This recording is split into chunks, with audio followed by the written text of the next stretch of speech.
Welcome to the Faithful Fathering Podcast. This is Rick Wirtz, founder and president of Faithful Fathering, where we encourage and equip dads to be faithful fathers. Those are dads that prioritize their physical presence, are engaged emotionally, and lead spiritually by example. The vision for the ministry is to engage dads in raising a godly generation and to reinvigorate the church on the fathering front.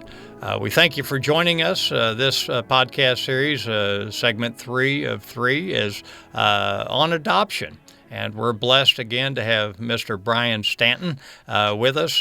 He's an accomplished actor and producer and great husband and father, and blessing to have him in the studio here. Brian, you've shared your story of your journey through Blank, the first production you've written, connecting with your birth mother, and you spoke of a second play that you wrote and produced called At Ghost Kingdom that takes the audience with you on the search for your dad. We left it where you felt like you'd worked the last angle and through a process of elimination accepted that your biological dad must have passed. Yet something was nudging you that wasn't necessarily the end of the story. Kind of pick it up from there, if you would. Again, thank you for being here, Brian. I'm honored to be here. Thank you for having me. This is great. So I still didn't know the truth, and I didn't know things for sure. So I still set out to look for that truth. I just took a different path. And there are all those DNA testing sites right now. How long a break did you take, or did you really? Not long. I definitely took a breather, and I think the biggest break, Rick, was first just not calling anybody and not personally reaching out to people anymore. I just needed to step back from that because I felt humiliated at times and embarrassed and bothersome and a burden. And I felt like I really crashed into these people's lives, even though it still is my right just to know. It's emotionally exhausting. Sure. And now, refresh our memory how much time, and we know you connected with your birth mother at 23. Where are you at now? And so I guess I began actively searching for my father around 35-ish, something like that. And then now I'm around 40. Okay. I remember that. Yeah. 40 years old, you remember that? That was a long time ago. Hey, watch out. So anyway, I noticed all the Ancestry.com, 23andMe, Family Tree DNA, MyHeritage. They're all out there. And you spit in a tube, and then in a week or two, suddenly you know where you come from, and information about your DNA and your genes and your traits, but you also see who you're related to, other people that have done the same test, other people that are in that database. And this whole industry is really just fired up. This had just started firing up. The first time I went on, about 2015, something like that. Yeah. Oh yeah. Exactly. Hmm. Yeah. 14, 15. Yeah, is when I did it. And it had been around a few years before that, but not as popular as it is now. Now it's really popular. You're seeing commercials on TV. And folks, I'm going to make this very long and convoluted, crazy story as clear and precise and as brief as possible, just to avoid confusion, because there are a lot of names and a lot of rabbit holes that you jump down and a lot of trees you bark up. And there were many late nights of me barking up the wrong tree on a certain surname or going down a rabbit hole on some other name. And you just don't know. Sure. The closest relative that I had that popped up as a second to third cousin. And we were a little confused at first, but later we came together and he was very open to talking with me. You can send messages to some of these people that you're related to. Whether they respond to you or not is up to them. It goes back to your intrusive thing. You aren't intrusive because they have the option not to respond. Correct. Mm-hmm. Correct. Mm-hmm. So there were two people in particular that helped me on this DNA journey. And the second one in late 2016 popped up as a first cousin. So I had a first cousin and a second to third cousin were my closest. And that's what I had to go off of. And I had to place a relative of theirs that was in Kansas City in 1974, because I was conceived in late April, early May of 1974. And that was the difficult thing. Families are big. Well, some more names started popping up, and I had joined 4 DNA sites. And I was comparing all the names, and I even had a spreadsheet and looking at stuff. And again, to make a long story short, some more names were popping up, and I was trying to put the puzzle pieces together. These 2 angels that I had helped confirm the names and where they came from. And I learned that there was one woman who had been in Kansas City in 1970, or who had been in Sedalia, Missouri. That's right outside of Kansas City, for those of you who aren't familiar. Sedalia, Missouri, and that was the closest to Kansas City in 1974. And that woman had 4 children, 3 daughters, and 1 son. And maybe they can help point you in a direction of who your father is. So I looked him up. I looked up this woman. I found all 4 of her children online. In fact, they were all on Facebook. And this was in 2020, the very, very beginning of 2020. So there's 5 years that passed. Yes. 4 to 5 years that passed from when you connected with your angels. Yeah. Oh my. That's how long it took. It can be overwhelming and confusing. That's why I'm trying to keep this as brief and as clear as possible. Okay. But boy, there were a lot of ups and downs and a lot of holes, and like I said, a lot of trees and holes just going up and down and all around. Trying to put this stuff together. Anyway, I was at Facebook. This is when I decided, and it's been quite a few years and I've done this. I sent that email out again to disturb and disrupt another family. Why not? So I sent messages on Facebook to all 4 of them. But since we weren't friends, sometimes a message doesn't pop up, or it's hard to find, or maybe you have that notification turned off. So I was a little, I just didn't expect a response. But the son was running a business and had a website and had a personal email there. And, well, I convinced myself, I'm going to go ahead and email the son with the same message that I sent through Facebook. And the son responded the very next morning, right away. And he said, I know how important Father's presence is in people's lives. I'm happy to help you out. Let's start with the name of your birth mother, and we'll go from there. And that was on March 12th. That was in March, correct. Yeah. 2020. That's right, yeah.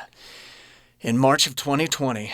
And so I said, okay, here's the deal. Thank you so much. I'm very grateful for anybody who just responds because it can be scary. Not only scary for me, but scary for them as well. And I said, my birth mother's name is this. She went to this high school. I was conceived late April, early May of 1974, and I was born in February of 1975. Sent out the info. He responded, I knew your birth mother. I went to high school with her, and I went on a double date with her late April, early May of 1975. Of 74. 74, thank you, of 1974. And I fell out of my chair. I was like, this is him. This is the man. He's my father. I know it. And also in that email, he said, I understand there's a test, and I'm more than happy to do a test with you, and we'll move on from there. And I called my wife right away. I was like, I found him. I know it's him. It's him. I told her the story. She couldn't believe it. I sent the test out, and a week later, something like that, 5-7 days later, test came back, 99.999999%. There's a lot of nines there. And so I found my father. I found this man. It took several years, and it had nothing to do with the rape. It was a completely different story. I believe it happened shortly after the rape. So I am not from the rape. I am a product of this double date here, late April and May of 1974. And this man is definitely my father, and this man is you, Rick Wirtz. And you are my son, whom I love and with whom I'm well pleased. That was quite an exchange, and I want to share with everybody that my bride was on the email, the very first email I got from you. The Lord just compelled me to open that email and respond, and open the dialogue. And my bride knew I had been sexually active in high school, and I was a confused kid as well, coming from a divorced home, and on my own from 13 on up, lived a pretty rough childhood. And so that's part of my journey, and my bride knew that when we started dating. And my kids were also aware of that when they went through True Love Waits. I let them know that one of my biggest regrets as a man, and when I met my bride that I wanted to marry, that I wasn't pure for her, and that I wanted to encourage them to absolutely stay chaste until marriage. So this was quite a curveball. Obviously, I had no idea, because when I learned of your birth mother's pregnancy, I actually did call her, and she said that don't worry, you're not the dad, and that was the way I left it, and I never had any other interaction with her at all. But to find out 46 years later that you are my son. And for us, I was convicted very quickly. You were gracious enough to open your home to me. I came out and visited you, and we got to meet his lovely daughters that I get to call granddaughters, and just a fabulous family. I tip my cap to you for your 20-plus years of marriage to your bride, and for raising such beautiful young girls. Oh, thank you so much. Yeah, no, boy, it's. But we talked to him during the email. I said, I think I made a comment at one point. I hope I can help you get this roller coaster ride to an end. And I think your comment when you shared the paternity results with me was that, my roller coaster ride's come to an end, but I think I put you on one. Yeah, we're on a whole new roller coaster now. To which I said, I think I have to take responsibility for that one. Well, the journey continues, right? One journey leads to another, and we're always moving forward, and now we get to move forward with each other, and it's a very special thing. Absolutely, and the journey does continue, because my daughter was gracious enough to invite you and your bride to her wedding this May, and the opportunity to be together as family, for folks to see us together, to say because we did follow the paternity test up also with a DNA test. We did. You joined 23andMe. That's right, and we have what we found at the wedding was everybody was saying we could have saved you a lot of money on DNA tests. Yeah. Because we have the similar characteristics, similar profile, and what have you. So that's always interesting how nature and nurture, how it plays out. Yeah. If I may interject real quick, you said nurture, Rick. Well, let me start. I'll tell all of you how fortunate I am as a human being. But Rick said, when I said it's 99.999%, you are my father, and the first thing that came out of his mouth was, "Well, I love you and I'm proud of you." And that just,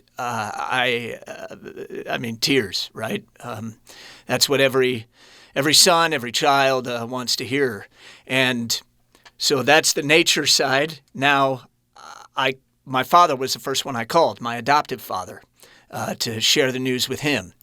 And he said, "Well, I'm proud of you. I know what this means to you, and I'm glad that this worked out. Congratulations." And so I also got to talk to my adoptive father about it. So come full circle, there's the support, again, from my mother, my adoptive father, my birth mother, my wife, your kids. Everybody's been very open and willing to engage in dialogue, and just let's go on this life journey together. It's a good life. I also remember the comment your older daughter Malaya made was when she said you called her, and she says, "I knew he found you, but I wasn't going to steal his thunder." Yeah, that's right. I believe you also asked her, you said, "What do you think about having another grandpa?" And she said, "Oh, the more the merrier." I think she's thinking money. Yeah, right.